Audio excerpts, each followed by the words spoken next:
Wala nang mga relief goods. Pero ang mga taong nangangailangan, marami pa. Naku, pasensya na po talaga. Wala na pong relief goods. Paano na kami? Nagugutom na pamilya ko. Wala na kami kakainin.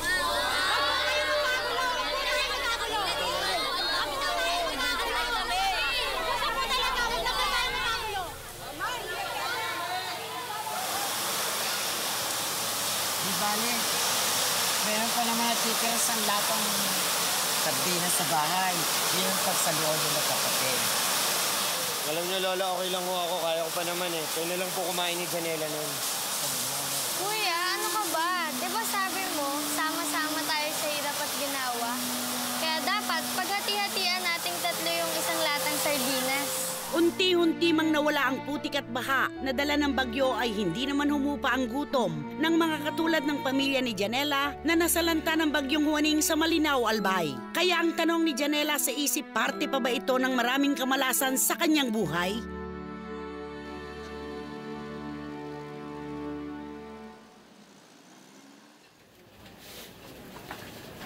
Jay! Halika sandali.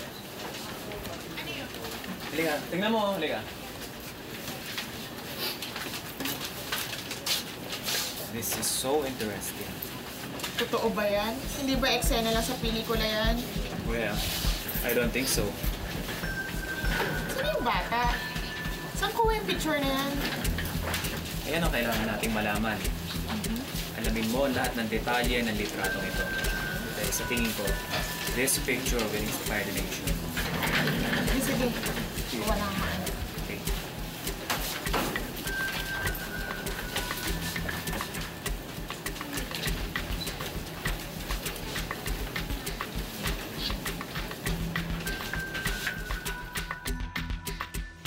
Ang mga imahe ng mga bayaning nagwawagayway ng ating bandila ay sumisimbolo ng kanilang katapangan at kabayanihan. Kaya naman ang larawan ng isang batang babaeng may hawak ng watawat ng Pilipinas habang sinusuong ang bagyo at rumaragas ang baha ay pumukaw sa makabayang damdamin nating mga Pilipino. Katulad ng mga bayani ay buong tapang siyang nakipaglaban, pero hindi sa digmaan, kundi sa hirap at mga hamon sa buhay. Samahan niyo po akong tunghayan ngayong gabi sa Real Confessions, ang buhay ni Janela Lelis, ang tinaguriang batang bayani ng Bicol, sa kwentong pinamagatang Bayani ng Bagyo.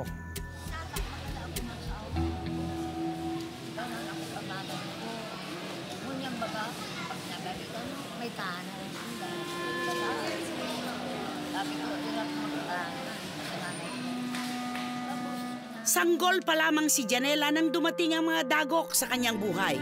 Kaya mula sa mga kwento ng kanyang lola ay tila pira-pirasong eksenang pinagtahi-tahi niya sa kanyang isip ang mga pangyayaring ito. Yung nanay ko po, hindi ko man po alam kung nasaan. Yung tatay ko, patay na po. Ayos naman po yung pagpapalaki sa amin ni lola. Ano? Imbes na bumili ka ng gatas ng mga anak mo? Ha? Alak ang inuuna mo? Ano? Ito na nga lang libangan ko, aalisin mo pa? Oo, kaya nga nahihibang ka dyan sa kain mo ng alak eh. Araw-araw ka lasing kaya hindi ka makausap ng matino. Ikaw ang magtino! Huwag mong pakialaman ang iniinom ko! Kastorbo ka! Kapal talaga ng mukha mo! Mabuti sana ako nagtatrabaho kung batugan ka! Nagpapakalango ka dyan! Ano akala mo ha? Papatayin mo ba kami sa mga anak mo sa gutom? Nay, Tay, tama na po. Nakita mo na? Pati anak mo, naingayan sa lakas ng bunganga mo!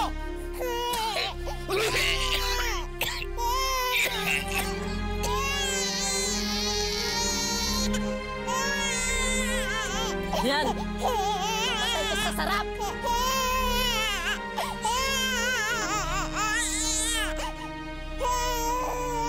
Malala na ang kaso ng tuberculosis ng mister mo. Kailangan maibili ka agad itong mga gamot na nireseta ko. Doktora, lahat ho ba ito?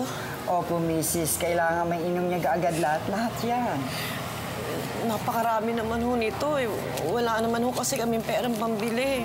Mrs., wala akong magagawa. Importante ang gamot yan. Otherwise, gagrabe ang asawa mo.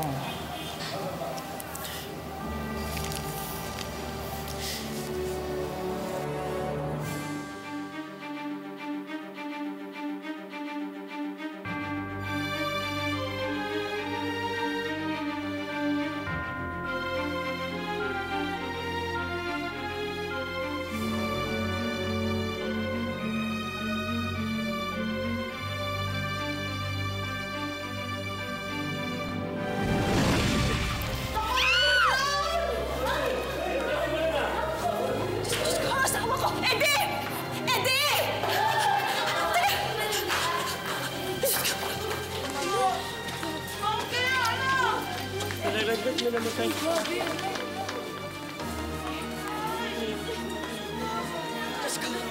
Eddie! Eddie! Eddie! Eddie!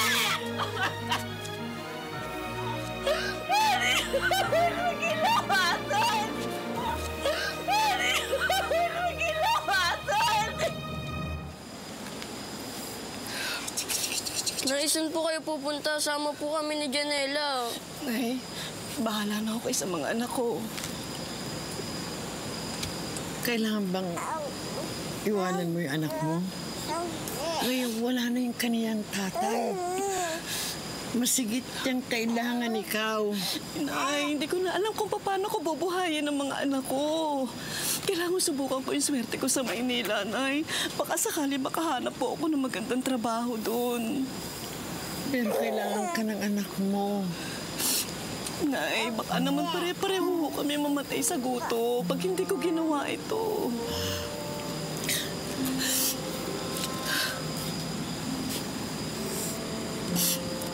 Sana nakbalang araw, mapatawad niyo ako.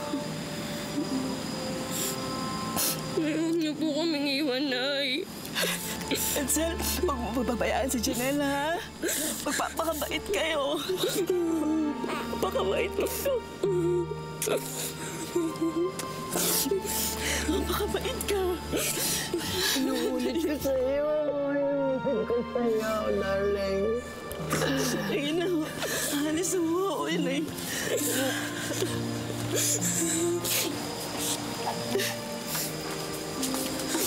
Nay! Nay! Nang umalis ang ina ni Janela papuntang Maynila ay hindi na ito bumalik. Habang lumalaki si Janela at ang kanyang kuya Edsel, hindi lang ang mahirap na buhay ang kailangan nilang tiisin at harapin, kundi pati na rin ang mga mapanghusgang taong nakapalibot sa kanila.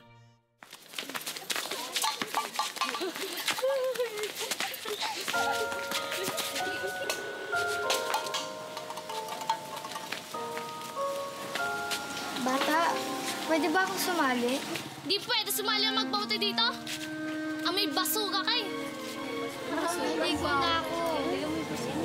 Naligo ka na? Eh bakit ang baho mo pa ngayon? Umalis ka nga dito, singaw! Hindi ako singaw! Hindi ka singaw? Hindi!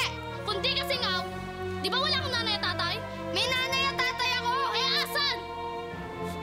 Napulot ka lang sa basuhan eh. Sa baso. Umalis ka na! Alis! Alis!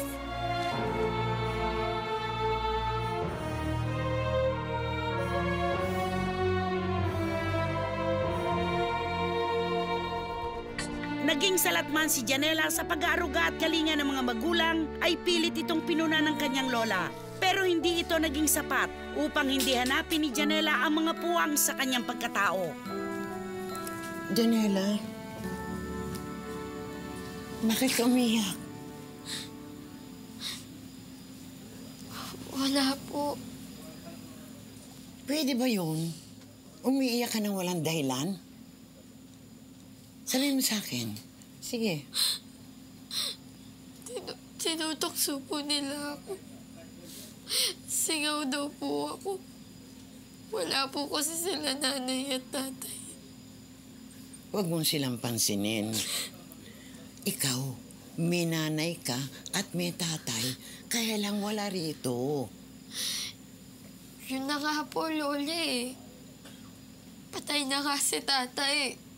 Tapos, iniwan pa kami ni nanay. Eh, inaalagaan ko naman kayo ng kuya mo, di ba? Oo nga po, Lola. Pero, dapat nandito din si nanay. Babalik pa po ba siya? Janela, hindi ko alam kung babalik pa siya. Pero, alam mo, palagi kong pinagdadasal na magkasama-sama kayo mag-iina. Siguro po, hindi na eh. Hindi na babalik si nanay. Kinalimutan niya na kami. Apo, Wala siyang kwenta. huwag ka magsalita ng ganyan. May nanay ka at may tatay ka. Yun ang isipin mo. Kaya huwag ka malulungkot.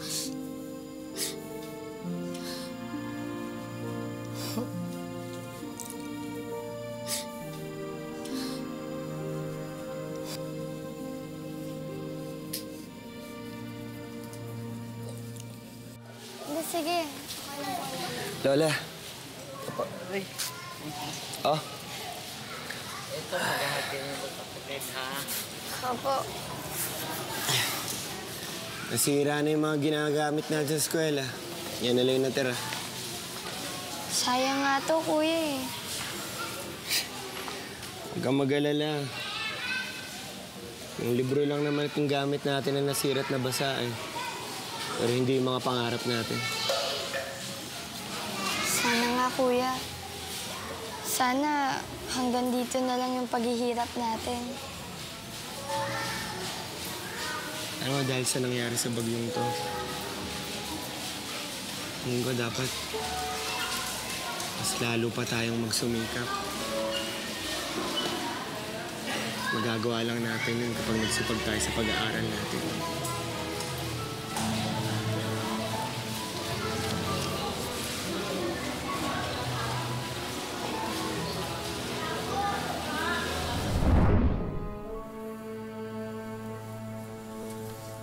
Janela, gising na.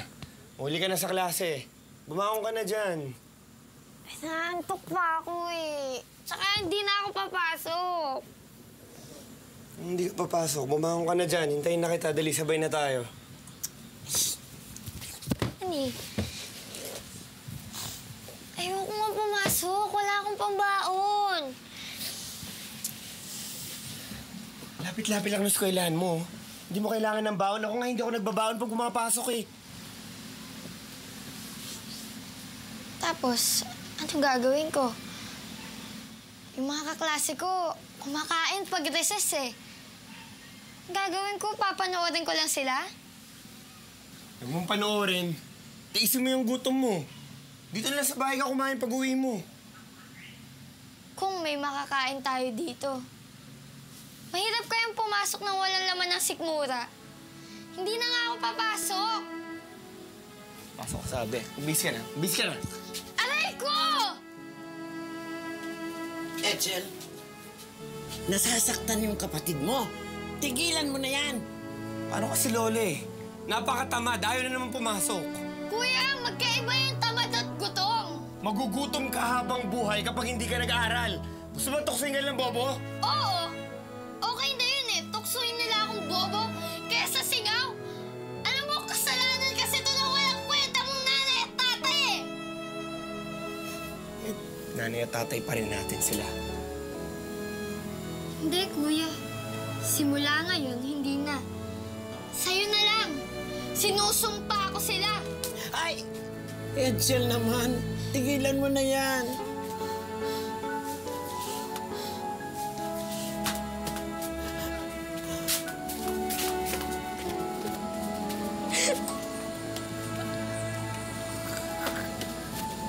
Janela,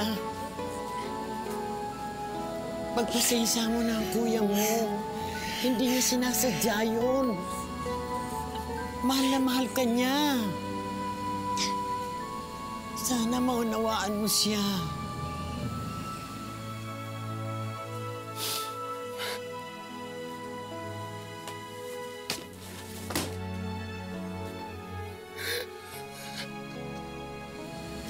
Alam ko mauunawaan mo siya pagdating ng araw. Alam ko.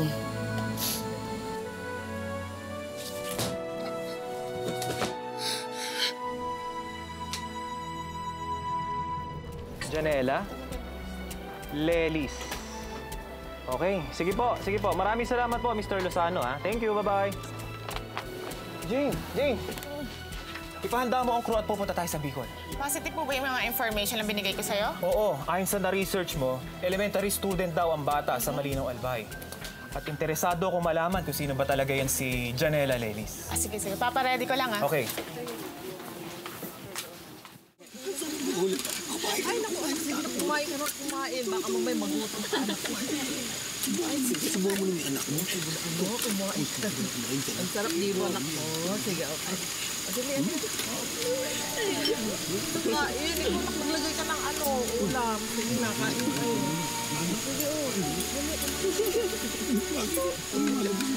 Sige, baka mabuluhan ka naman.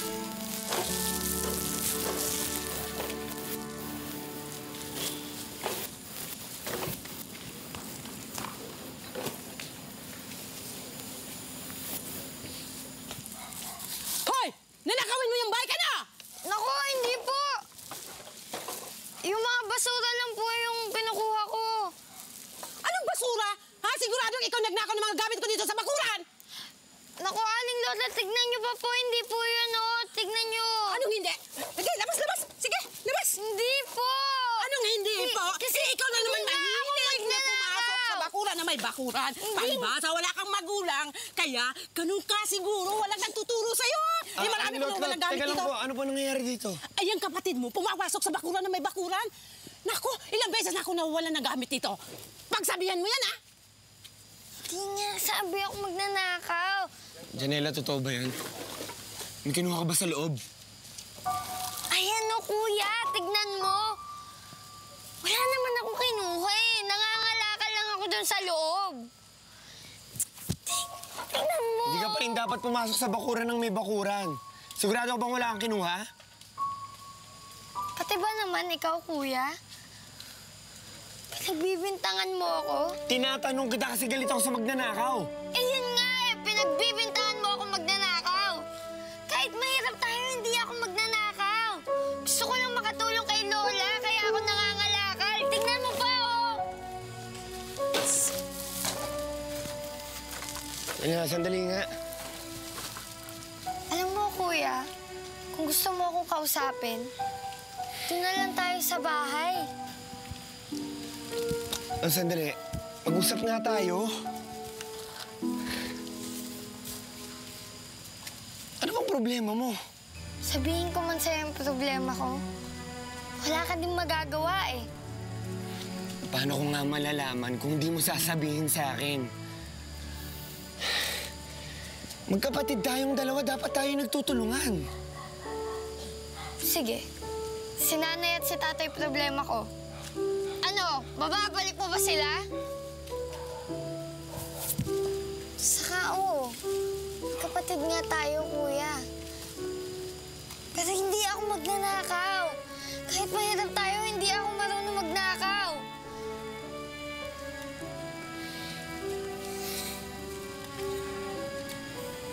Kaya nga gusto kong mag-aral ka. Kasi parang hindi bumababa ng ganyan yung tingin sa'yo ng mga tao.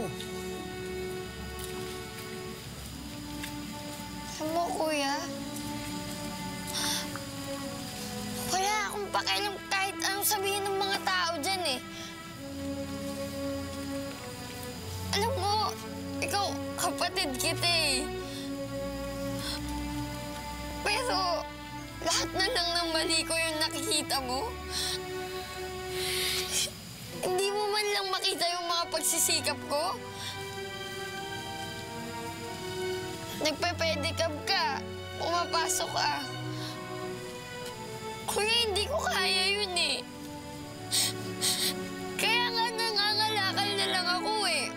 makatulong ako kay Lola. Tapos pagbibintangan mo pa ako? Janela, edukasyon pa rin ang mag-aahon sa atin sa kahirapan. Mahirap tayo pero hindi tayo dapat sumuko. Tayo rin naman ang talo sa huli. Gusto mo ba balang araw? Ganito rin yung buhay ng magiging anak mo.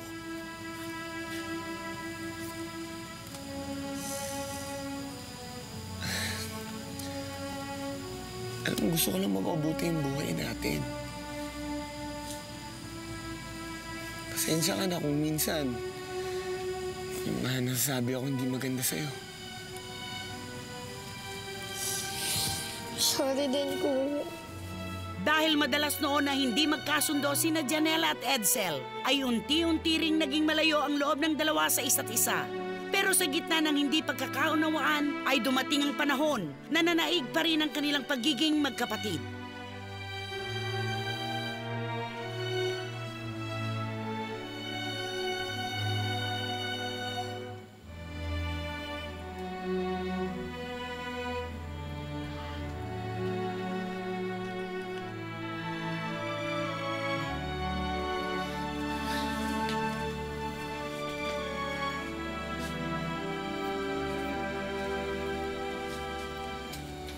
Oh, 12 na. Merry Christmas. Mang ganyan yung mukha mo, Paskong Pasko. Paano kasi Paskong Pasko, pero wala tayong makain? Kawawa nga si Lola eh. Tinulog niya na lang yung gutom niya. Pero alam mo, sabi niya sa akin kanina, mananaginip na lang daw siya ng mga masarap na pagkain. Queso de bola, tsokolate, fried chicken. Oh, kanina pa yung natulog eh. Malamang busog na yan ngayon. Siguro, Kuya, ganun na din gagawin ko. Pero may lechon. Malaking lechon. Aba, edi kung may lechon, tira mo naman ako ng balat niyan. Paborito ko yun eh. Sige, yung balat lang, ha? Saka, gusto ko din sana, Kuya, sa panaginip ko. Dalan mo naman ako ng regalo. Yung may mga bagong damit. Madami dapat. Tapos, dapat kulay pula. Yung paborito ko. Pero alam mo, ako natanggap ko na yung pinakamagandang regalo ngayong Pasko. Talaga, Kuya? Oo. Ang makulit kong kapatid.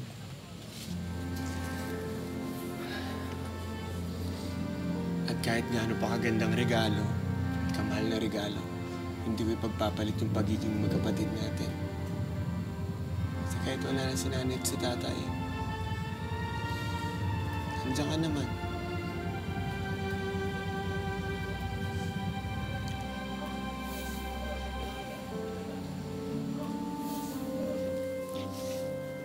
Merry Christmas, Kuya. Merry Christmas. Maraming Pasko at Noche Buena ang dumaan na kumakalamang sikmura ng pamilya ni Janela. Pero pinilit naman nilang busugin sa pagmamahal ang isa't isa.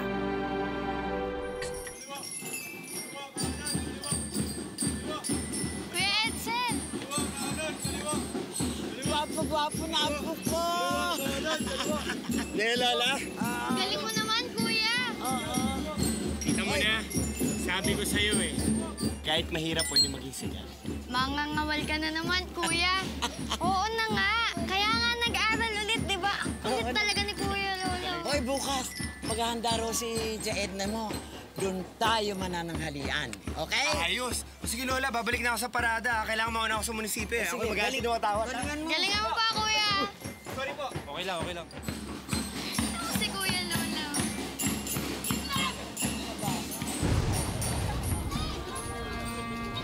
Huwag naman. Mukha pong uulan, Lola. Huwag naman po. Sobra naman alaga mo dyan sa watawat. Siyempre. Dapat ang watawat, nire-respeto at inaalagaan. Saka color officer ako, no? Pinagkatiwala sa akin to ni principal. Dapat ako'y magsoli sa kanya. Eh, nag-officer pa kasi. Ano ka ba? Pag C80 officer ako, mas mabilis yung makakapasok na pulis. Diba? Makakatulong sa akin yun. Pulis? Kala ko ba engineering kukunin mo? Sana. Kaso, alam mo ba na magastos mag-aral ng pagiging engineer? Eh, itong pagpupulis, at least, may pagkakataon akong maging bayani. Pwede pa akong makatulong doon sa mga kababayan natin. Pagsilbihan sila, di ba? Eh, napagsisilbihan mo naman sila eh. Dun sa paghahatid mo sa kanila sa pedicab. O, di ba? Oo ba? Saka pag naging pulis ako, at least magiging proud na sa akin si nanay. Kuya, hanggang ngayon ba iniisip mo pa rin si nanay? Ako kasi, sumuko na ako eh. Hindi na yata siya babalik. Alam mo, bumalik man si nanay o hindi, nanay pa rin natin yun. Tsaka kahit ano pang mangyayari, dapat may ginagawa tayo na pwede natin ipagmalaki sa sarili natin. Ha?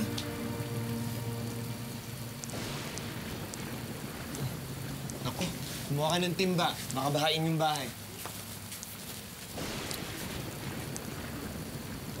O, Janela, may bagyo ata. Akala ni Janela ay kasiyahan ang sasalubong sa kanila sa araw ng piyesta. Pero hagupit pala ng matinding bagyo ang gigising sa kanila at sa kanilang mga kababayan sa Malinaw. Edsel! Umalis na kayo! Bumigay na ang ticket! Paano sa buong Malinaw? Janela, gising na. Lola, gising na po. Kailangan na po nating umalis. Baha na daw po sa buong Malinaw. Bumigay daw po yung dike. Sige, bakit ka na, Janela? Piyesta pa naman. Paano ba yan? Kailangan na po natin lumikas. Dali mo lang yung kailangan, ha?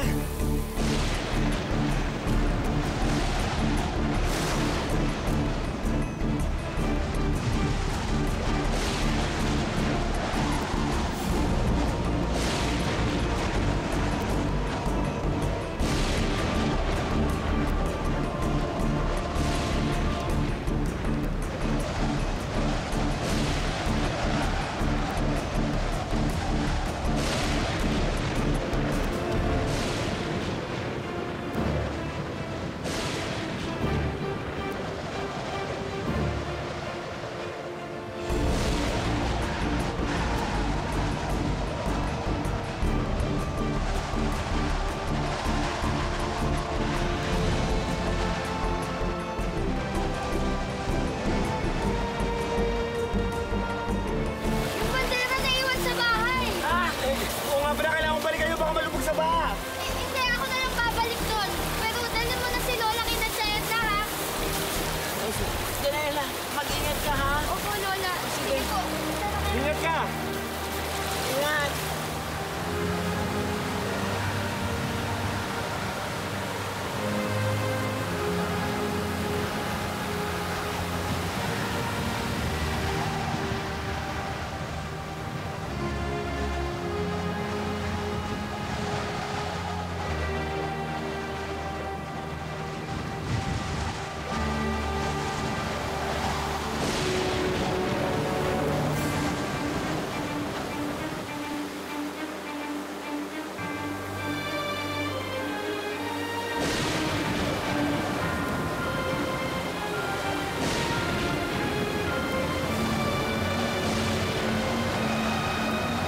Tignan mo yung mga tao.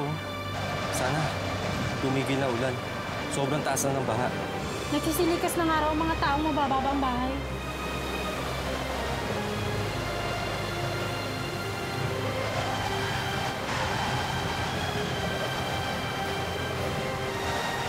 Uy, tinan mo yung bata, oh.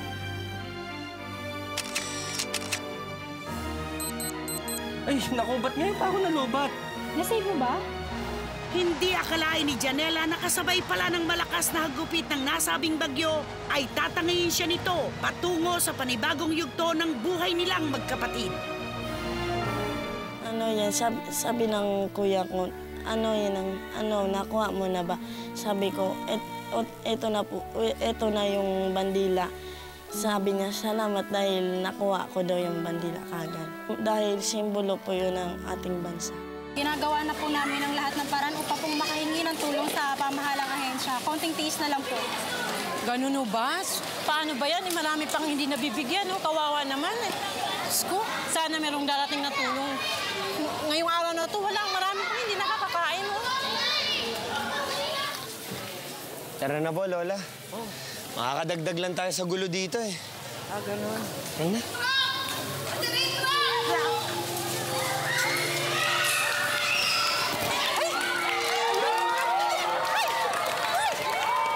Ay, salamat!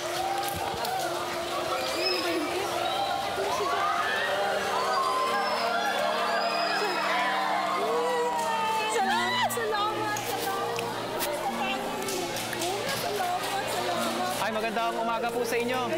Napunta po kami dito para ipaabot sa inyo mga relief goods na donation po na galing po sa Maynila. Talaga, salamat. Maraming salamat po at naalala niyo po kami. Kinapusa po talaga kami ng supply. Wala pong anuman yun, wala pong alaman yun. Pero ang dahilan po kaya kami napunta rito, ang dahilan po sa litratong ito. Kilala niyo po ba ang batang ito? Janela Lelis po ang pangalan ng batang ito. Si Janela, kilala ko Opo. siya. Opo. Teka, saan na ba yung batang? Ayun! Janela, may naghahanap sa'yo!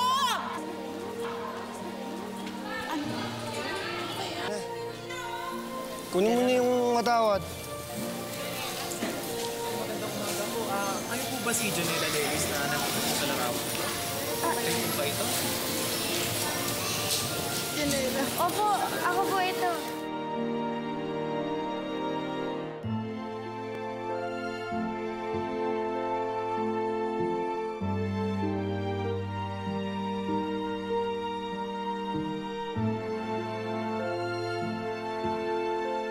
Sa panahong nababalot ng kontrobersya ang ating pamahalaan, ay unti-unting nawawala ang paniniwala natin sa kabayanihan.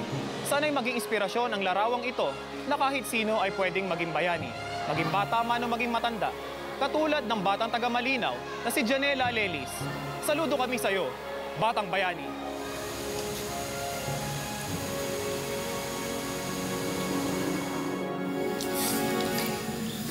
Proud na proud ako sa'yo, Janela. Biruin mo, hindi ka lang sikat sa buong Malinaw. Sikat ka sa buong Pilipinas. Sus, kuya, award nating dalawa to. Kasi ikaw ay nagturo sa akin pahalagahan yung mga bagay eh.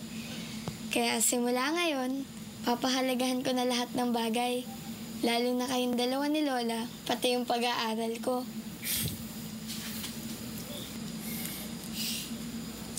Mga apo, sumulat ang nanay ninyo. Gusto niyo basahin? Lola, sa tingin ko pa mas kailangan pong mabasa yan ni Janela.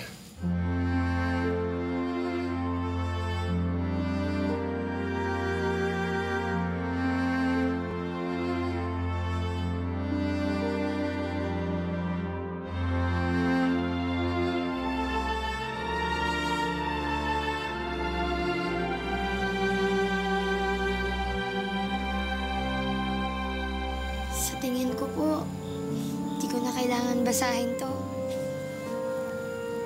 Ayoko na po masaktan. Masaya na po akong kasama kayong mga nagmamahal sa akin.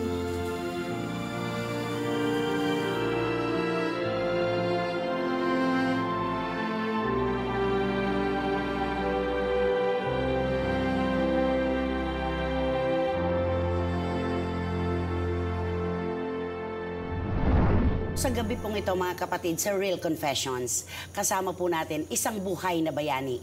Isang batang babae na sa gitna ng unos ay isinalba po ang watawat ng Pilipinas na sumisimbolo po sa ating kalayaan at kasarinlan. Magandang gabi sa'yo, Janela Lelis. Magandang gabi sa'yo. Magandang gabi po. Janela, gusto kong ikwento mo sa amin. Anong bagyo ito, itong rumagasa sa inyo sa Malinaw? Huaning po. Huaning? Opo. Okay. Paano nangyari yung pagsasalba mo sa watawat ng Pilipinas? Ano ang kwento? Pataas na po yung tubig. Sabi ng kuya ko, halina kayo, punta na tayo dun sa Liligas na kayo sa mas mataas na lugar? Opo. Okay. Paano mo naisipan na kunin yung watawat ng Pilipinas? Naglakas po akong loob na kunin ko po yung watawat.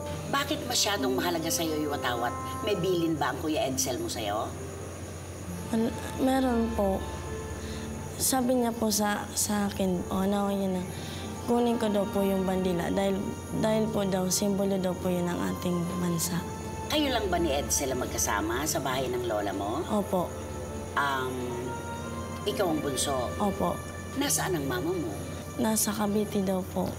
Bakit mo kung ginamitan ng salitang daw? Hindi mo ba alam kung totoong nasa Cavite siya?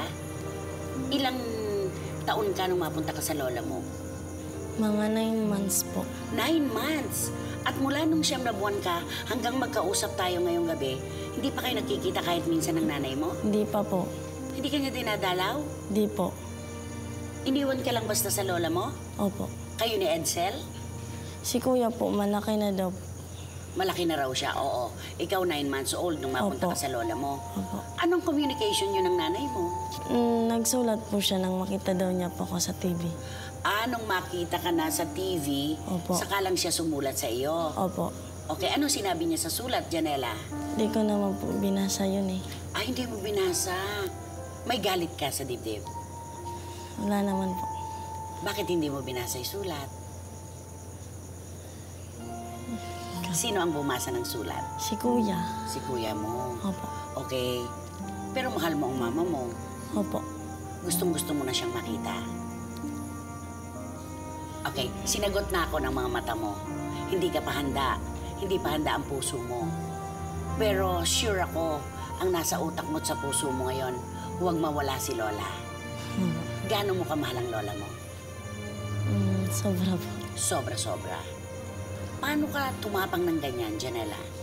Nilakasan ko lang po yung loob ko eh. Nilalakasan mo lang ang loob mo. Okay, kanina pa natin pinagkukwentuhan ng Kuya Edsel mo. Gusto ko rin naman siyang makilala. Sige, tawagin natin. Edsel, pwede ka ba naming makakwentuhan dito?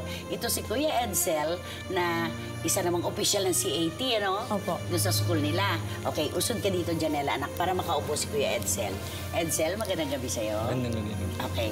So kayo ni Janela ay nabuhay kasama ang lola niyo lang? Opo. Napakahirap. Oo. Pero mababait kayong bata, Kasi kahit iniwan kayo ng nanay niyo, patay na ang tatay ninyo, yung puso ninyo, tanggap niyo pa rin siya kapag bumalik. 2 kamay niyo pa rin tatanggapin. Opo. Kasi syempre nanay niyo sila. Nanay niyo siya, di ba? Opo. Okay. Punta tayo dun sa bandila na kinuha ni Janela dun sa bahay. Bilin mo raw sa kanya, ingatan lagi. Opo. Sabi ko sa kanya na nung kasagsagan po kasi ng bagyo, silang dalawa yung linikas ko muna kayo mga ano. Sila ni Lola? Opo. Tapos bumalik ako, tumulong naman ako doon kila tita. Nung napag-utosan rin naman kunin yung bandila, siyang nakita ko, siyang pinabalik kasi wala akong magagawa kasi may ginagawa rin naman ako. Hindi mo pinagsisisihan kailanman ang ginawa mo? Hindi po. At mabigyan ka pa ng isang pagkakataon, gagawin mo pa rin ang ginawa mo dati? Opo. Okay. Kailan huling luwas nyo sa Maynila? August po, August. August. Okay, ba't kayo lumuwas noon? Kasi pinapunta po kami dito. Ng Ako Bicol at saka yung Youth Commission. Youth Commission. Kayo yung kinatawan mula sa inyong lugar. Maraming salamat sa inyong kabayanihan. Ang larawan ni Janela Lelis ay isang imaheng tumagos sa puso ng ating mga kababayan. Malinaw na ipinakita ni Janela na sa gitna ng anumang unos, ang Pilipino ay susuong pa rin para sa ikabubuti ng ating pamilya at ng ating bayang sinilangan. Hindi lang naging daan ang retratong ito para dumating ang maraming tulong sa Malinaw Albay. Naging inspirasyon din ito sa maraming tao para gumawa ng maliliit na bagay na maaaring maging simbolo rin ng kabayanihan at kabutihan. Pangkaraniwang buhay, kakaibang karanasan, totoong kwento ng katapangan at tagumpay. Ako po si Christy Fermin at ito ang inyong Real Confessions.